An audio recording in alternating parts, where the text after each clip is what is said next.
Dear student, मैं doctor Garima Sihag, assistant professor public administration, MS college Bikaner. ई video lecture series में हम लोग राज्य प्रशासन यानी बीए सेकेंड ईयर में जो आपका द्वितीय प्रश्न पत्र है उस पर आज हम लोग डिस्कस करेंगे। तो आज का जो टॉपिक है वो है राज्यपाल। तो राज्यपाल राज्य की जो संसदात्मक व्यवस्था है उसमें कार्यपालिका प्रधान है। संसदात्मक व्यवस्था क्या होती है?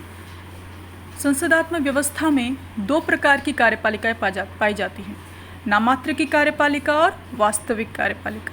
तो राज्यपाल का जो पद है वो नामात्र की कार्यपालिका प्रधान है और जो वास्तविक कार्यपालिका है वो है मुख्यमंत्री और उसकी मंत्रिपरिषद। तो अभी आपको ये ध्यान रखना है कि राज्य में हमने जिस प्रकार केंद्र में हमने संसदात्मक व्यवस्था को अपनाया है उसी प्रकार हमने राज्य में भी संसदात्मक व्यवस्था को अपनाया है, जिसमें राज्यपाल नामात्र की कार्यपालिका प्रधान होता है। अब हम आगे बढ़ते हैं। अनुच्छेद 153 और 54 आपको ध्यान रखना है। अनुच्छेद 153 क्या कहता है? राज्यों के राज्यपाल की बात करता है, यानी कि प्रत्येक राज्य में एक राज्यपाल होगा। There shall be governor for each state. और इसी के साथ आपको एक बात और ध्यान रखनी है कि एक व्यक्ति को राज्यपाल बनाया जाता है तो वो एक या एक से अधिक राज्य का राज्यपाल भी उसे बनाया जा सकता है। तो 153 रोकता नहीं है, एक या एक से अधिक राज्य का भी राज्यपाल बनाया जा सकता है। तो 154 जो आर्टिकल है, 154 जो आर्टिकल है वो क्या बात करता है कि राज्य की कार्यपालिका शक्ति का जो प्रधान है वो राज्यपाल होगा और इस शक्ति को वह स्वयं और अपने अधीनस्थ अधिकारियों और कर्मचारियों के माध्यम से संपादित करेगा।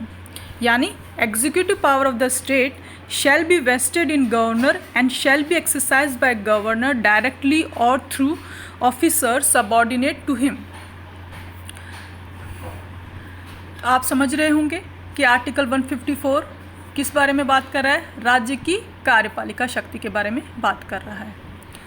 अब हम आते हैं राज्यपाल की नियुक्ति पर। अपॉइंटमेंट कैसे होता है? तो आर्टिकल 155 जो है वो राज्यपाल की नियुक्ति के बारे में बात करता है कि संघ की कार्यपालिका के प्रधान कौन होता है? राष्ट्रपति। राष्ट्रपति जो है राज्यपाल को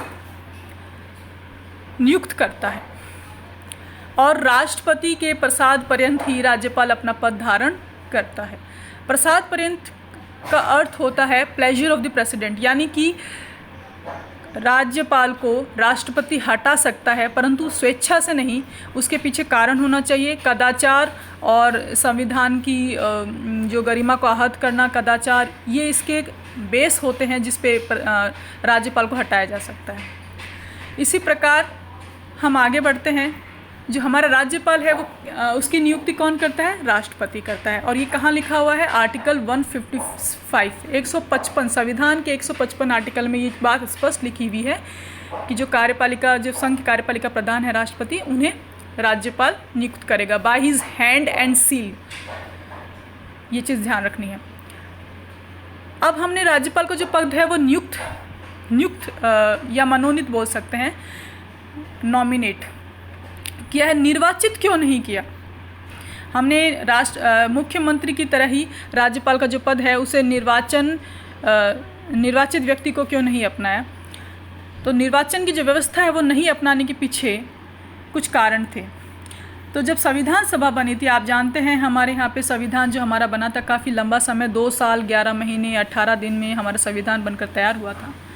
तो प्रांतीय जो संविधान समिति थी, प्रोविंशियल कॉन्स्टिट्यूशन कमेटी जो थी, उसने सुझाव दिया था कि राज्यपाल का जो पद है वो निर्वाचित पद होना चाहिए और वयस्क मताधिकार के आधार पर राज्यपाल को नियुक्त किया जाना चाहिए। परंतु जो संविधान सभा है जो कि बड़ी थी और प्रांतीय संविधान समिति से बड़ी थी, उसने इस पद्धति को नहीं अपनाया और नियुक्ति की पद्धति को, मनोनीत जो पद्धति है, नॉमिनेशन है, उसको अपनाया। उसके पीछे कुछ कारण थे। क्या कारण थे? पहला कारण ये था कि जो निर्वाचित राज्यपाल है और संसदीय शासन व्यवस्था है वो आपस में मेल ही नहीं खाते, बोथ आर इक्वल अपोजिट, और इससे संघर्ष की स्थिति उत्पन्न हो जाती। देखिए, संसदात्मक शासन व्यवस्था में क्या होता है? वास्तविक कार्यपालिका प्रधान मुख्यमंत्री होता है और उसकी मंत्रिपरिषद होती है। जब एक साथ दो व्यक्ति का निर्वाचन होने लग जाए, यानी कि संघर्ष की स्थिति, दो नेतृत्व आ जाएंगे, मुख्यमंत्री और राज्यपाल, दोनों व्यक्ति जो निर्वाचित होता है, जो अथॉरिटी निर्वाचित होकर आती है वो स्ट्रांग होती है, मजबूत होती है। तो राज्यपाल का पद भी अगर निर्वाचित पद बनाया जाए तो उसे संघर्ष की स्थिति उत्पन्न हो जाएगी और शासन व्यवस्था नहीं चल पाएगी। इसलिए जो नेतृत्व की कठिन समस्या उत्पन्न हो सकती है, दो हेड हो जाएंगे, तो किसका नेतृत्व माना जाए, इस प्रकार ये जो बहुत ही व्यवहारिक कारण था, इस व्यवहारिक कारण के लिए हमने इस पद्धति को नहीं लिया। फर्स्ट और सेकंड पॉइंट आप समझ गए होंगे। अब थर्ड पॉइंट जो है वो है यदि हम ये व्यवस्था अपनाते कि विधानमंडल ही अपने द्वारा 4-5 लोगों में से निर्वाचित करके किसी व्यक्ति को या भारी व्यक्ति को राज्यपाल नियुक्त कर दे, तो ये व्यवस्था भी संविधान सभा ने नहीं अपनाई। उसके पीछे यही कारण था कि जो गुटबंदी की जो समस्या है वो उत्पन्न हो सकती थी, क्योंकि निर्वाचन में जो दल सहायक होते, राज्यपाल उनके हाथों की कठपुतली बन सकता था। चौथा जो पॉइंट है वो है निर्वाचित राज्यपाल स्वतंत्र और निष्पक्ष मध्यस्थ और निर्णायक की भूमिका नहीं निभा पाएगा, क्योंकि राज्यपाल एक संवैधानिक प्रमुख है, कॉन्स्टिट्यूशनल हेड है। तो राज्यपाल से ये अपेक्षा की जाती है कि वो निष्पक्ष मध्यस्थ की तरह और स्वतंत्र निर्णायक की तरह कार्य कर सके। केंद्र और राज्य के संबंधों में भी राज्यपाल की भूमिका बहुत महत्वपूर्ण होती है। तो इस प्रकार अगर वो एक तटस्थ व्यक्ति नहीं होगा तो वो समस्या उत्पन्न होगी। आगे चलते हैं, राज्यपाल पद के लिए क्या योग्यताएं हैं, क्वालिफिकेशंस क्या हैं। तो आपको इसमें अनुच्छेद 157 और 158, 157 और 158 ध्यान में रखना है, जो कुछ शर्तों की बात करता है कि राज्यपाल जो है वो क्या होना चाहिए, भारत का नागरिक होना चाहिए, 35 वर्ष की आयु पूर्ण कर चुका हो, संसद या राज्य के विधानमंडल का सदस्य नहीं होना चाहिए और किसी अन्य लाभ के पद यानी ऑफिस ऑफ प्रॉफिट को धारण नहीं करेगा।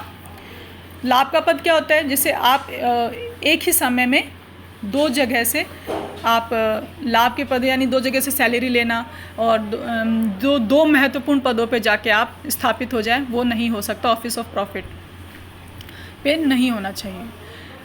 अब आगे बढ़ते हैं शपथ की बात। राज्यपाल जो है राज्य के उच्च न्यायालय के मुख्य न्यायाधीश के सामने शपथ लेता है, जिसमें पूरी योग्यता से वह संविधान और विधि के परीक्षण, संरक्षण और प्रतिरक्षण, प्रिजर्व, प्रोटेक्ट एंड डिफेंड की शपथ लेता है। इस प्रकार राज्यपाल जो है वो संविधान का संरक्षक होता है। संविधान में ये भी व्यवस्था है कि एक ही व्यक्ति को 2 या 2 से अधिक राज्यों का राज्यपाल भी नियुक्त किया जा सकता है, और ऐसा बहुत बार हुआ है। उत्तर पूर्वी क्षेत्रों में जो 5 राज्य हैं हमारे, असम, नागालैंड, मणिपुर, त्रिपुरा, मेघालय, तो एक ही व्यक्ति को राज्यपाल नियुक्त किया गया है, काफ़ी बार ऐसा हुआ। अब हम आगे आते हैं राज्यपाल की पदावधि यानी term of office of governor, और उसे हटाने की प्रक्रिया क्या है, प्रोसेस ऑफ रिमूवल क्या है। तो आर्टिकल इसमें आपको 156 ध्यान में रखना है कि राज्यपाल जो है अपने पद ग्रहण की 5 वर्ष की अवधि तक अपने पद को धारण करेगा, और अगर राज्यपाल अपनी पद की अवधि समाप्त हो जाने पर भी तब तक अपना पद धारण करेगा जब तक उसका उत्तराधिकारी अपना पद ग्रहण नहीं कर लेता। तो आप समझ गए होंगे जो टेन्योर अवधि है वो 5 वर्ष है, और जब तक नेक्स्ट जो गवर्नर है उस पद पर नहीं आ जाता तब तक वो अपने पद पर रहेगा।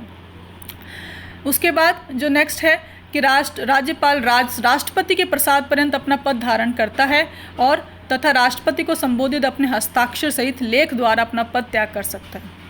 तो जो राज्यपाल है वो राष्ट्रपति के प्रसाद पर्यंत, मैंने कहा कदाचार और मानसिक दिवालियापन, कुछ ऐसे पॉइंट्स हैं जिन पर जो राष्ट्रपति है राज्यपाल को हटा सकता है। तो प्रसाद पर्यंत का मतलब ये होता है प्लेजर ऑफ द प्रेसिडेंट, परंतु स्वेच्छा से नहीं, उसके पीछे ठोस कारण होना चाहिए, जैसे संविधान की गरिमा को आहत करना, कदाचार है, ये जो महत्वपूर्ण ठोस आधार होना चाहिए हटाने का। तो ये प्रसाद पर्यंत वर्ड का अर्थ होता है। तो राज्यपाल जो है राष्ट्रपति के प्रसाद पर्यंत पद धारण करता है, और अगर राज्यपाल को खुद ही अपना पद त्याग करना है तो वो राष्ट्रपति को संबोधित अपने हस्ताक्षर सहित लेख द्वारा अपना पद त्याग कर सकता है। इस प्रकार आप समझ गए होंगे कि जो हमारा जो टॉपिक है राज्यपाल, उसमें राज्यपाल की नियुक्ति किस प्रकार से होती है, क्यों हमने मनोनीत और नियुक्त राज्यपाल व्यवस्था को अपनाया है, निर्वाचित व्यवस्था को नहीं अपनाया, और राज्यपाल नियुक्त होने के लिए योग्यताएं क्या हैं, शपथ किस प्रकार राज्यपाल लेता है, और राज्यपाल की पदावधि, टर्म और टेन्योर क्या है। अब हम नेक्स्ट जो वीडियो होगा वो मेरा राज्यपाल की शक्तियों पर होगा। आपको कोई भी